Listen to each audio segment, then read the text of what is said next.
Hi everyone. With Intours coming out in a couple of days, I wanted to take a few minutes here to create a new updated video. Nothing has really changed since 7.2.5, but I thought I'd throw this together. There's a lot of new people coming and playing the class, and I thought might as well make a new quick guide, if you will. Um, so let's first talk about the tanking mentality. I keep seeing this concept that tanks are only tanks. And I made a video about this 6 months ago, 5 months ago maybe, like a long time ago, because this was an issue back then as well. Um, Tanks are tanks, clearly, but we're also able to do a lot of damage. And my dog is scratching and making a lot of noise. Um, So basically, the concept is once you hit a period where you no longer die, so once you become tanky enough, you need to focus, or you should be focusing on damage. So a simple concept, if you think about it, if you have two tanks to pick from, and one, neither of them die, so both of them don't die at all, and one does 500k DPS, and the other one does 800k DPS, which one would you bring? Assuming it's the same class. And that's the idea behind it, because once you hit the point that you will not die, any damage that you do, it just helps to raid. The bosses die quicker, the trash dies quicker, and it's just better. So the idea is, which one I'm going to talk about, is I'm going to show you how to maximize your damage while keeping your defensives in mind. Let's go ahead and start with talents. So talent-wise, the common talent breakdown is, for the tier 99, is Abyssal Strike.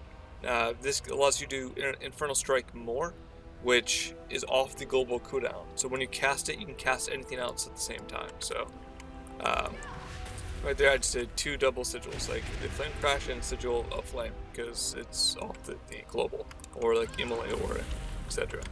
So Abyssal Strike allows you to cast your Infernal Strike more, which is actually pretty decent damage, especially on AoE.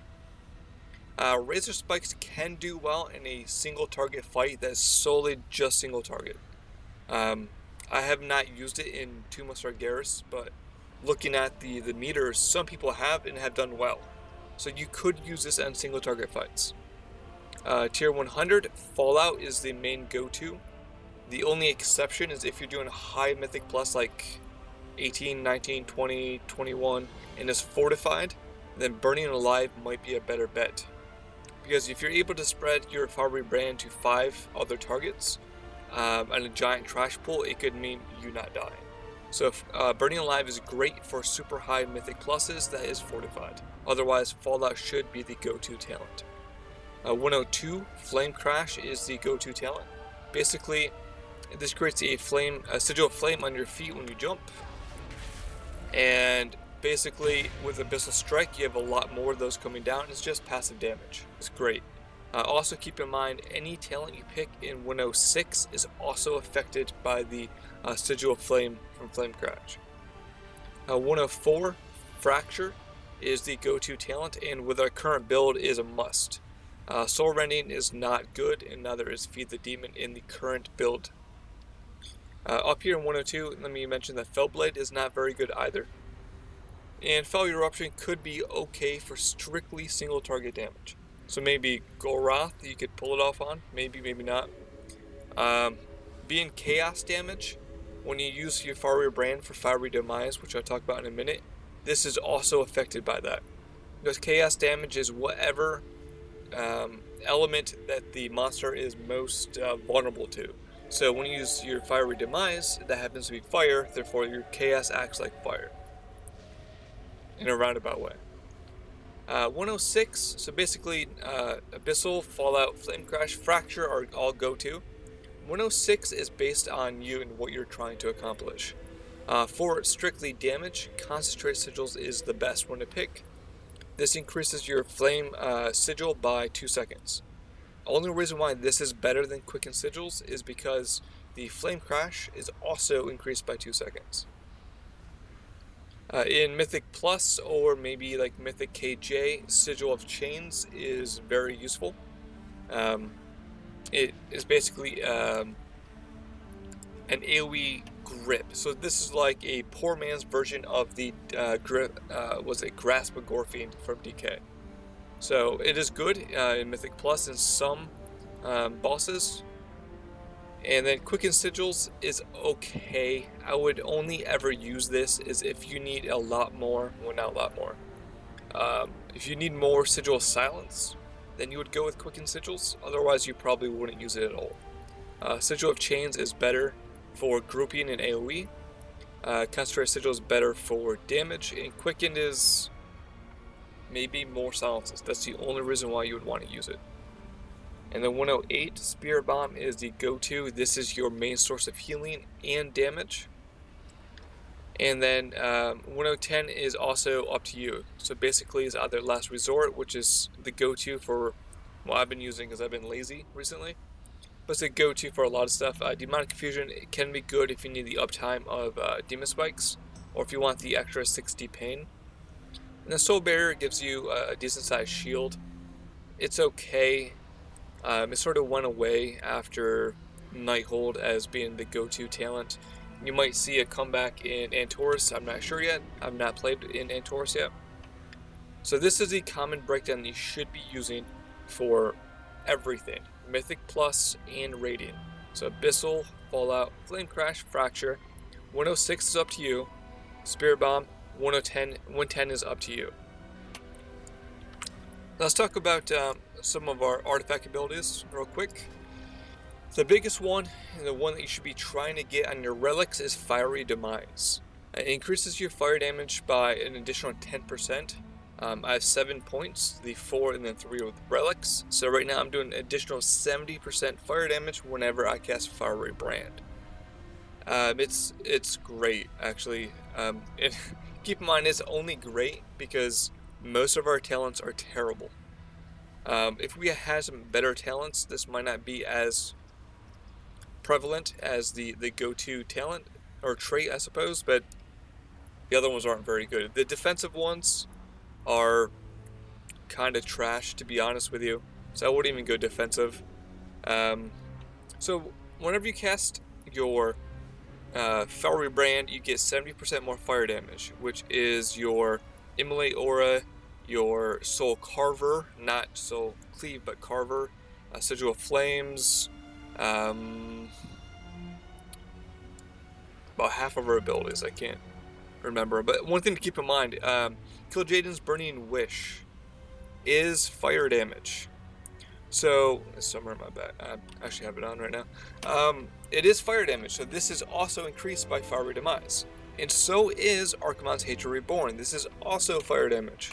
So if you can get that your shield to explode during the Fiery Demise window, then that's an additional 70% damage. And I'm going to show you how to maximize your AHR on the pull for raid bosses near the end of the video. So Fiery Demise is the go-to trait that you want. Other ones that we should look at here is Charred Warblades. So you heal for 15% of all the fire damage you deal. Now this is everything else. So when you have increased damage from Fiery Demise, you have slightly more healing as well. But keep in mind, Kil'jaeden's Burning Wish and Archimonde's Hatred Reborn is not affected by Charred Warblades. What's some other good ones here? Let's talk about Painbringer. Basically, with Fracture and Spirit Bomb, you should have maximum uptime of Painbringer. Basically, is 3% damage reduction for 4 seconds for each soul you consume. It does stack to 15%. Keep in mind though, once you absorb the souls, each soul that you absorb, the 4-second timer starts with that soul. So it doesn't refresh the cooldown, it just staggers it. So if you have a soul come in, you have a 4-second duration. 2 seconds later, you get another soul. Right there is 6% DR for 2 seconds. The first Painbringer falls off, and then you have 3% DR for the last 2 seconds. Defensive spikes, I'm just going to bring this up because of our tier 21. You have 10% more parry for 3 seconds after activating demon spikes. Parry with tier 21 is going to be big. So basically you want to stagger your demon spikes so you can maximize that 10% parry. What else do we have? Let's look at Fueled by Pain. Basically, these are free metas. This is like a little perk. It's not great, but it's not bad. If it procs at good opportunities, and this is an amazing talent. If it procs when you're off tanking, it's a small DPS increase. Anything else I want to talk about out of the traits and talents? No, I think I'm good here. Flaming Soul, let's talk about this quickly. Basically, when you cast Fire Brand and then you use the Immolate Aura or Soul Carver, you can extend your Fire Brand. Which we're going to talk about why we're choosing these stats that we choose. So, Flaming Soul is great. Let's talk about Sigil of Flame. Basically, and it doesn't say it, it's really hard to notice, but you can stack Sigil of Flame exactly twice. Anything over twice acts weird, if you will. So if I do a Infernal Strike and then cast a Sigil of Flame, you can stack both of these at the same time. So right, there's 2 stacks of Sigil of Flame. You want those stacks to fall off before you Infernal Strike a second time. Basically, as long as you're not sitting at 2 stacks of Infernal Strike, you're going to be fine. And if you want maximum damage of Sigil of Flame, you want to stack 2, let them fall off, stack it, cast it again, and so on and so forth. If you do more than 2, the damage gets a little wonky and doesn't really add up correctly. What else is there? Let's talk about defensives. So when do you use defensives? And if you've seen any of my Mythic Plus videos, and I've gotten a lot of questions about it, I only use defensives when I actually need it. So I'm talking about Demon Spikes and Empower Rewards. And let me talk about one more trait. Siphon Power. When you absorb damage with Empower Rewards, you can increase your agility by 15%. This is a nice damage boost if you use it properly. So if you know so when you look at a raid fight, what you want to do is you want to know what damage is magic, what damage is physical, and then make sure you always have Empower Rewards up as much as you can during the magic part. That way you can maximize your agility and maximize your damage. Because damage also equals healing. So more damage equals more healing equals more survivability. So when you should use defensives is you should use it on a need basis. I know a lot of people try to have 100% uptime of Demon Spikes, and I don't see the point. You have a healer in all situations, and as long as you're not getting spiked really hard, I don't use it. If I jump into a giant AoE pack, I'll put it up on the initial jump in. That way the healer has time to move and get in locations, and then if I'm not spiking, I don't use it. Or if a big hit is coming, I'll put it up because I know a big hit is incoming. Having 100% uptime with Demon Spikes, or trying to have 100% uptime, is overkill. It's not needed. Damage in equals damage out. So if you're taking consistent incoming damage, so your healer is not struggling, then you have more pain incoming, which equals more abilities like Fracture, which then equals more damage and more healing. And then use Empower Rewards as much as you can during magic damage to get the Siphon Power agility boost. Far Brand is our biggest defensive cooldown. You should use that on cooldown. The only difference is if certain bosses require the damage reduction, and the biggest culprit here is Kill Jaden or Mythic Maiden. So ignoring those 2 boss fights, you should use it on pull and then on cooldown, because that gives you the 70% damage increase. 40% plus your relics if you have any. So that's your 70% damage increase if you have all 3 relics. And you should just be using it on cooldown. It's your biggest offensive and defensive cooldown. Now on fights like Kill Jaden and Mythic Maiden, you want to use it at the opportune time. So on Kill Jaden, you would use it on Fell Claws, and then on Mythic Maiden, you would use it for every single one hammer in every single rotation. There's a video of mine that shows that fight if you need to see, if it's there, if you need to see how that's done. So I have to use my little cheat sheet of things to look at. Crucible. I'm not going to break down the Crucible. Munnky has a great a spreadsheet, a great guide that you can look at. He did a great job. I'm not going to break it down for you. He did the numbers. I'm not going to. Too long, didn't read. Torment of the Week. You want Torment of the Week. And you want your Fiery Demise. So if we go take a look at this. And Torment of the Week is actually rated higher than Fiery Demise. So let's go over here.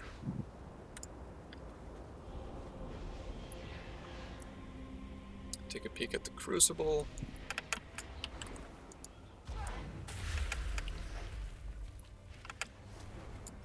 So when we're looking at the Crucible, we want to have Torment of the Week. This is the biggest, most important ability you can get, this tier 2 ability. It is more important than Fiery Demise. Other than that, I would say follow his spreadsheet. I will link it in the comments below, and just if you see him, just say a thank you for doing all that work. Stat wise, what we're looking at is we don't have a goal per se. It's more of a priority system. You want to aim for about haste to about 20%. The reasoning for this is then we can have the maximum uptime of Fiery Brand based on the Flaming Soul talent or trait. I'm saying talent. It allows you to have 2 Immolation auras in the Fiery Brand window to get the maximum extension using Immolate aura. Keep in mind, like, if you have the perfect latency, which nobody has, you can get away with it with 16% haste, but 20% haste is safe for a little give and take. And then there's mastery, and then versatility, and then haste, and then crit. So haste to 20, mastery, verse, haste, crit. Crit is not that good. Yes, it'll give you more damage.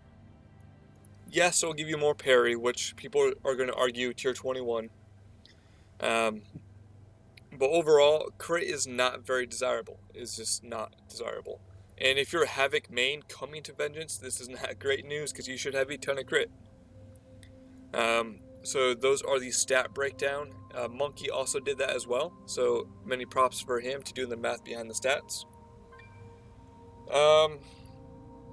Gear-wise, let's talk about our tier. Tier 20, we only want the 2-piece for the 5% damage reduction. The 4-piece, well, Soul Cleave is useless. We don't use Soul Cleave. We'll talk about that in a minute. So we only want the 2-piece. And then the tier 21, we want the 4-piece. So in the ideal world, if you have legendaries that don't take up a tier spot, you would want to run a 2-piece tier 20 and a 4-piece tier 21. And tier 21, what it does is, I'm gonna take a look at it here. Let's look at, I want loot, and I want all specializations, find somebody that drops loot. Alright, so the 2-piece will give you 5% parry, and then the 4-piece will lower the cooldown of meta by 5 seconds for every time you parry on a 1 second internal cooldown. So the more you parry, the less time it takes for the cooldown of meta. Now, a couple things to think about here. This is fantastic for Mythic Plus, because then you could jump into a giant pack, pop meta, parry like crazy, get that down to about, in the ideal world, is 30-second cooldown. You're probably never going to hit that. So down to maybe a 45-60 second cooldown in the opportune situation in Mythic Plus.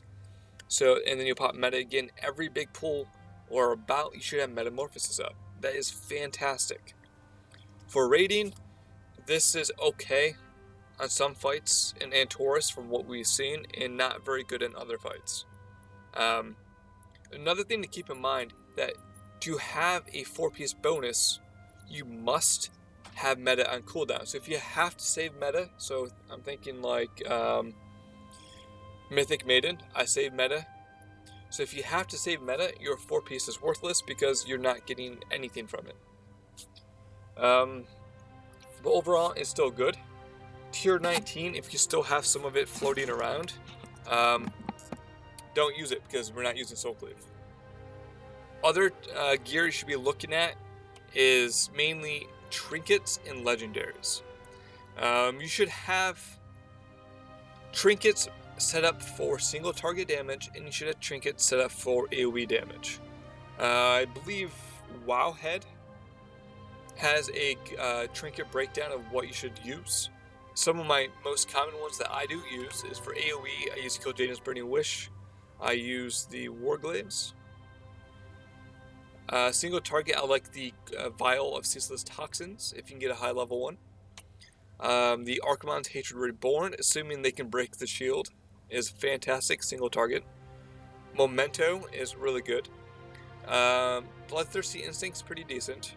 And then just stat sticks are really good. So if you have any stat sticks, they all can be decent. I would not go with a crit one unless you don't have anything else. Mastery is really good, Verse is really good. Haste is okay. If you're not at the 20% haste, then haste is good as well. And then legendaries, I already did a video on legendaries, nothing really changed. So just a quick breakdown of what you should be looking for. Well, I would consider tier 1, the highest tier that you would switch based on fight, would be Archimonde's Hatred Reborn, Oblivion's Embrace, the boots, the belt, and the cloak on fights with a lot of magic damage. Again, I've not looked at Antorus yet. Every time we kill a boss, I'll make a video on it. I'll tell you what to use for those fights, but overall, cloak is fantastic for magic fights. And there is more magic damage in Antorus. And then I'll say B tier would be Prydaz.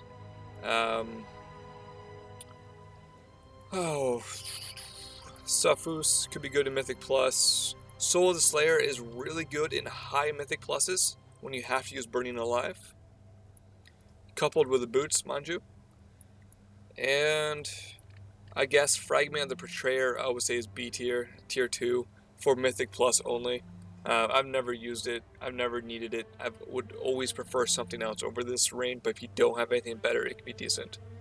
And also tier 1 is Kill Jaden's Burning Wish for Mythic Plus or any AoE fights. The new trinket, I've not looked over it yet, but since you can equip it on top of your other two, it's not really worth discussing as of yet. Alright, so let's go ahead and let's actually talk about the openers and how to actually play the class. Let's start with the concept of Soul Cleave. We don't use Soul Cleave. You should not use Soul Cleave most of the time. So let me say it like this. Your goal is to never use it. Is that going to happen realistically? Probably not. Basically, you should use Soul Cleave only when you're going to die in the next global cooldown. So if you're going to die in the next 2 seconds and you have the pain for Soul Cleave and there's a chance it could keep you alive, then you should use it. I haven't used it since 7.2.5, and if I die, it's normally because I messed up, not because I didn't use Soul Cleave, or a healer died or the healer messed up. So I don't use it, but doesn't mean you shouldn't use it, especially if you're new to the class and trying to learn how to do the rotation. The Soul Cleave, if you absolutely have to, then you should use it. Otherwise, it is a basic priority system. So if your 3 main rotation abilities, you're going to have Fracture, you're going to have Shear, and you're going to have Spirit Bomb. And how this should work is like this. If you have 4 to 5 souls, you cast Spirit Bomb. If you don't have that, and you have over 30 pain, you should cast Fracture, because Fracture will give you 2 souls. And then if you don't have the souls, you don't have the pain, and then you should cast Shear. So that's the priority system. 4 to 5 souls, Spirit Bomb. I don't have the souls, but you have pain, Fracture. Don't have either, you want to use Shear. On top of that, you should be using everything else on cooldown. Your Immolation Aura should be used on cooldown. Your Sigil Flame should be used on cooldown. Your Infernal Strike, your Fiery Brand. What What else do we use in cooldown? Your Soul Carver should be used in cooldown. I'm losing my voice. My apologies. Your Throw Glaive should only be used when you're pulling stuff to you. Once you have stuff on you, you should never use it. It's basically only you. I know it says for high threat, but that's mainly for pulling stuff to you. Once you have them on you, almost anything else is better. So let's talk about the opener. Now, the opener happens. You can do the opener two different ways. This is completely dependent on what legendaries you're using. So right now, for most farm bosses, I use the belt for the additional damage above 90% on top of the Archmon's Hatred Reborn. So what I do is I leap in with Infernal Strike. In mid-air, I cast Fiery Brand. Now what this does is it creates the Fiery Demise window. Now at this point, if you have the belt and if you have Archmon's Hatred Reborn, you want to pop Meta and then pop Archmon's right afterwards. This will give your Archmon's a much larger shield because you're in meta and it's based on your current max HP. Now the goal is to make that shield break and explode in the first 10%, so you have the 30% bonus damage using the belt, and within the Fiery Demise window for the additional 70% damage. This is how you burst on pull. Jump, mid-jump, you cast Fiery Brand, you land, do Meta, Archmon's Hatred Reborn, and then you start the normal rotation. So if you don't have those two, you would then do Immolation Aura to get that on cooldown, so you can get two of them in within the window. Soul Carver, and then at this point what you want to do is start going into the normal rotation of getting your Spirit Bomb, then your Fracture, then your Shear. I always like to couple my Infernal Strike with a Sigil of Flame on the second Infernal Strike to get those both up at the same time. So let's go ahead and look at this rotation we'll do over here. So jump, Fiery Brand, then I'm going to use Meta and then AHR, your Archimon. So if you have those, you want to do those. And then you're going to do Immolation Aura, then Soul Carver, and then you're going to start your normal rotation. So here we go. I'm going to jump in. So pre-pot, jump in, and then you're going to bam, bam, pop that up, and then there you go. You're going to watch your souls coming down. When you have 4 or 5 souls, cast, and that's really it. He's not going to break my shield. So at this point, I'm going to do an Infernal Strike, then a Sigil of Flame, like so. Get those both up, get some more souls out to cast Spirit Bomb. And having good weak auras is absolutely crucial to play this class properly. So if you notice here, I have a little soul tracker. It tells me how many souls I have out. I have all my abilities that I need in cooldown. Here are all my sigils in the top left-hand corner. My fire spells up over here. My Fire Brand Immolation Aura. My defensives down here with Spirit Bomb. My pain generator. The whole idea is everything is central to my screen. So I'm never looking in corners. I'm never looking at the bottom of my screen. I'm always looking at my character at all times. That way I can react and move around as stuff's happening. Other than that, basically you're just playing, keep everything on cooldown. So, yeah, essentially all you gotta do.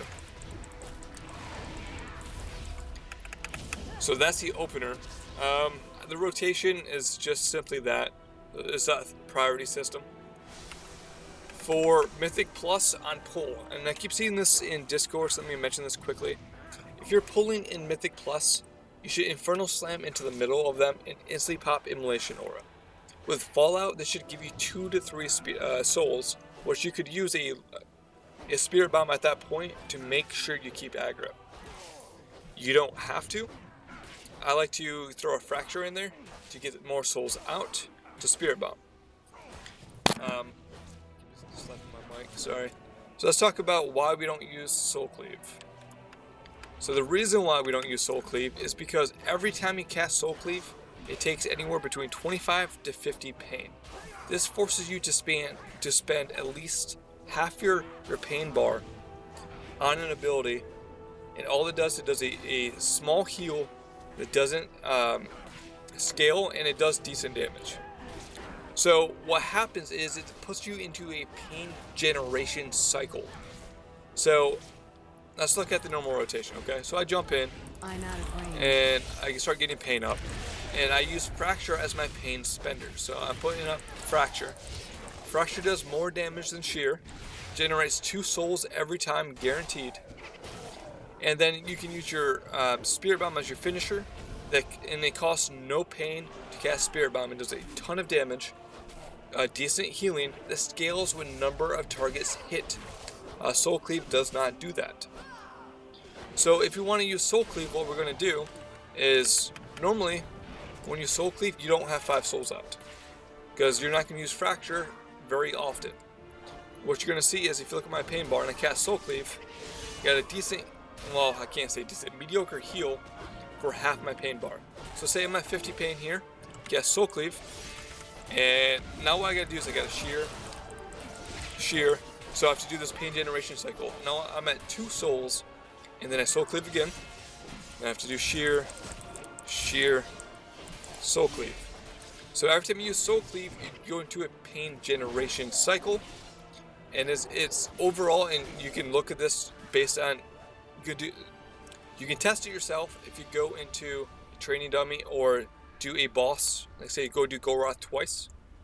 One time use Soul Cleave, and another time never use Soul Cleave, and look at the difference. You're talking 200k, maybe 300k more damage with Spirit Bomb, and you're going to generate more healing as well. And keep in mind, the more souls you spawn with Fracture, so you're not using Soul Cleave, the more souls you spawn with Fracture is more healing, more pain bringer for that 3% damage reduction, and it's also going to be more chances at popping fueled by pain for meta. Whereas Soul Cleave, you're Soul Cleaving, wasting all your pain to get a mediocre heal that does not scale with number of targets or damage intake. And it's just, it's not good. Your goal should be never to use Soul Cleave. Alright, last thing I'm going to talk about is just consumables. For single target fights, I use Potion of Old War for damage. For AoE fights, I use Prolonged Power. Food wise, I like to use the Feast for the agility buff. Otherwise, I use Mastery Food. Mythic Plus, I use Fighter's Chow. That way I can heal up a little bit between pulls, so I keep pulling. And then your Infinite Augment Rune is great. So, yeah, so that's a quick, brief overview of how Vengeance Demon Hunter should be played in 7.3.2. I'll have Antorus guides coming out whenever we kill the boss. I'll get the guide out ASAP with the breakdown of how to do it. And yeah, that's it. So, thank you for watching.